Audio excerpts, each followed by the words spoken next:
सूर्य ग्रह 17 अगस्त 2025 को अपना राशि परिवर्तन करने जा रहे हैं।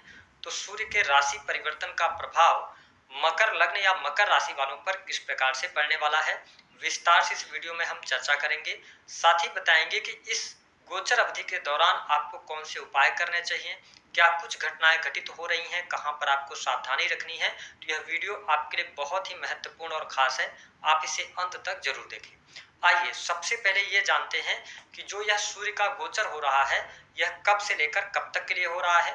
तो देखिए, सूर्य देव 17 अगस्त 2025 को चंद्रमा की राशि कर्क राशि से निकलकर अपने स्वयं की राशि सिंह राशि में प्रवेश करेंगे और यहाँ पर आगामी 17 सितंबर 2025 तक इसी राशि में गोचर करने वाले हैं।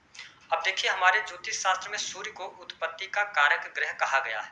इन्हें ग्रहों का राजा कहा जाता है। सूर्य को आत्मा, पिता, मान सम्मान, सरकारी क्षेत्र, राजनीतिक क्षेत्र, पद प्रतिष्ठा, यश, कीर्ति, शरीर में पाए जाने वाली हड्डियां, इम्यून सिस्टम, हथियार, गेहूं, इन सभी चीजों का इनको कारकत्व प्राप्त है। तो मकर राशि वालों, सूर्य का यह जो गोचर हो रहा है यह आपकी राशि से अष्टम भाव में होने जा रहा है, जहां पर ऑलरेडी केतु देव सिंह राशि में विराजमान है। तो जैसे ही सूर्य सिंह राशि में पहुंचेंगे तो सूर्य केतु की युति भी बनेगी और 30 अगस्त 2025 को बुध भी सूर्य की राशि सिंह में प्रवेश कर जाएंगे। तो सूर्य, बुध और केतु की युति 15 सितंबर तक बनेगी, यानी 30 अगस्त से लेकर 15 सितंबर तक।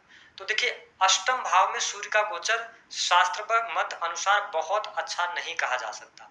यह समय आपके जीवन में छोटी मोटी चुनौतियां लेकर निश्चित तौर पर आ रहा है, क्योंकि अष्टम भाव जो होता है यह आकस्मिक रूप से होने वाली घटनाएं, रिसर्च का होता है, ठीक है, और इसके साथ ही ज्योतिष, तंत्र मंत्र, अकल्ट, इन सभी चीजों का होता है। और जब यहाँ पर केतु के साथ सूर्य की युति बन रही है तो निश्चित तौर पर आपके जीवन में कुछ आकस्मिक घटनाएं घटित तो हो सकती हैं। विशेष तौर पर यह समय स्वास्थ्य के दृष्टिकोण से आपके लिए थोड़ा सा चुनौतीपूर्ण हो सकता है। तो इस समय अवधि के दौरान अपने स्वास्थ्य का ध्यान आपको बनाए रखने की सलाह ग्रह सितारे दे रहे हैं। हालांकि ऐसे मकर लग्न या मकर राशि के जातक या जातिका जो कि रिसर्च के फील्ड से जुड़े हैं, डाटा एनालिसिस का काम करते हैं, इंश्योरेंस पॉलिसी बेचने का काम करते हैं, उनके लिए कुछ लाभकारी परिणाम सूर्य के इस गोचर अवधि के दौरान निश्चित तौर पर देखने को मिलेंगे। दाम्पत्य जीवन के लिहाज से सूर्य का यह गोचर थोड़ा सा पति पत्नी के बीच में खटास पैदा कर सकता है। विशेष तौर पर ससुराल पक्ष से आपके रिश्ते खराब हो सकते हैं, तो यहाँ पर आपको ध्यान देने की आवश्यकता रहने वाली है। सूर्य जब अष्टम भाव से गोचर कर रहे हैं तो यह समय आकस्मिक धन लाभ के लिए अच्छा रहेगा। ऐसे लोग जो कि गुप्त विद्या से जुड़े हैं या फैक्ट्री इंडस्ट्री चलाते हैं, अपनी मैन्युफैक्चरिंग यूनिट का काम करते हैं, उनके लिए यह गोचर अच्छा साबित होने जा रहा है। हालांकि सरकारी क्षेत्र से जुड़े जातकों के लिए यह समय सामान्य कहा जा सकता है। यदि आप काफी लंबे समय से प्रमोशन वगैरह की चाह रख रहे थे तो अभी प्रमोशन वगैरह के लिए आपको इंतजार करना पड़ेगा। इस एक महीने को शांतचित्त होकर आपको निकालने की आवश्यकता रहेगी। जो लोग प्राइवेट सेक्टर के अंदर नौकरी कर रहे हैं, देखिए सूर्य जब अष्टम भाव में से गोचर कर रहे हैं तो निश्चित तौर पर आपके जीवन में ये परिवर्तन लेकर आएंगे। हो सकता है आपके जॉब में चेंजेस हों या आप जॉब छोड़ सकते हैं या छूट सकती है, यह भी स्थिति बनेगी। लेकिन इसके साथ ही मैंने कहा कि जो लोग रिसर्च, आईटी सेक्टर से, टेक्निकल फील्ड से जुड़े हैं, उनके लिए समय अनुकूल रहने वाला है। हालांकि अष्टम भाव से जब सूर्य का गोचर हो रहा है तो जो लोग विदेशी भूमि से जुड़े हैं, विदेश में ऑलरेडी रह रहे हैं, उनके लिए यह समय लाभकारी सिद्ध होगा। हॉस्पिटल से जुड़े जातकों को भी लाभ मिलने के योग दिखाई देते हैं। इस समय अवधि के दौरान व्यवसायिक जीवन आपका सामान्य तरीके से आगे बढ़ेगा। यदि आप कोई बड़ा निवेश करना चाहते हैं, कोई इन्वेस्टमेंट करना चाहते हैं, तो इस एक महीने में इन्वेस्टमेंट को रोक दीजिएगा। उसमें बहुत अच्छे लाभ या बहुत बड़े कार्य व्यवसाय की शुरुआत करना आपके लिए अच्छा नहीं रहेगा। साथ ही धन की स्थिति की बात करते हैं तो धन लाभ के लिहाज से समय अच्छा है, धन आपके पास में आएगा। जो लोग वाणी कंसल्टेंसी का कार्य करते हैं उनके लिए सूर्य का यह गोचर लगभग अच्छी स्थितियां बनाने जा रहा है। जो लोग किसी भी प्रकार के कंस्ट्रक्शन लाइन से जुड़े हैं उनके लिए बढ़िया रहेगा।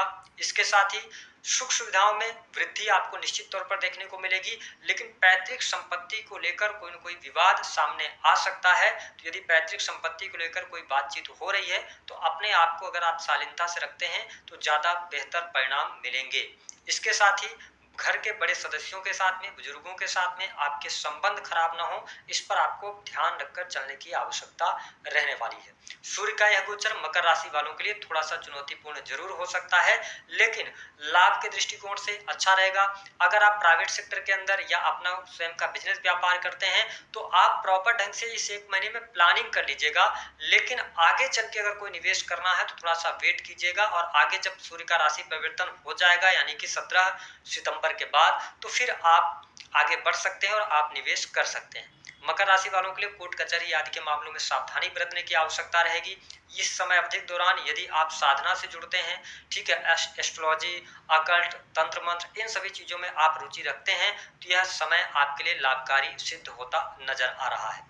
जो लोग विदेशी भूमि से जुड़े हैं, कंटेंट क्रिएशन का काम करते हैं, ऑनलाइन का कार्य करते हैं, उनके लिए अच्छा रहेगा। सूर्य की 7वीं दृष्टि का प्रभाव आपके तृतीय भाव पर रहेगा, तो देखिए वाणी निश्चित तौर पर आपकी प्रभावशाली इस समय अवधि के दौरान रहने वाली है, लेकिन जो आपका संचित धन है उस पर ध्यान देने की आवश्यकता है। कहीं गलत जगह पर निवेश ना कर दें, इस पर थोड़ा सा ध्यान दीजिएगा। कुटुंबी जनों के साथ में रिलेशन सामान्य रहने वाले हैं, कोई बहुत बड़े नेगेटिव स्थितियां आपके लिए बनती नजर नहीं आ रही।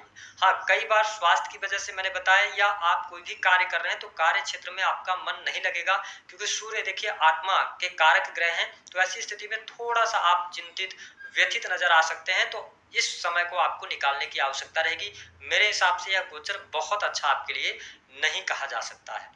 उपाय क्या करना है, देखिए आदित्य हृदय स्तोत्र का पाठ कीजिए, सूर्य के मंत्रों का जप कीजिए, घर के बड़े सदस्यों का सम्मान कीजिए, विशेष तौर पर पिता के साथ में अच्छे संबंध रखिए, और इस समय को आप निकालिए। आगे आने वाले टाइम पे आपको बेहतरीन लाभ निश्चित तौर पर देखने को मिलेंगे। तो दी गई जानकारी पसंद आए तो वीडियो को लाइक करें, चैनल को सब्सक्राइब करें।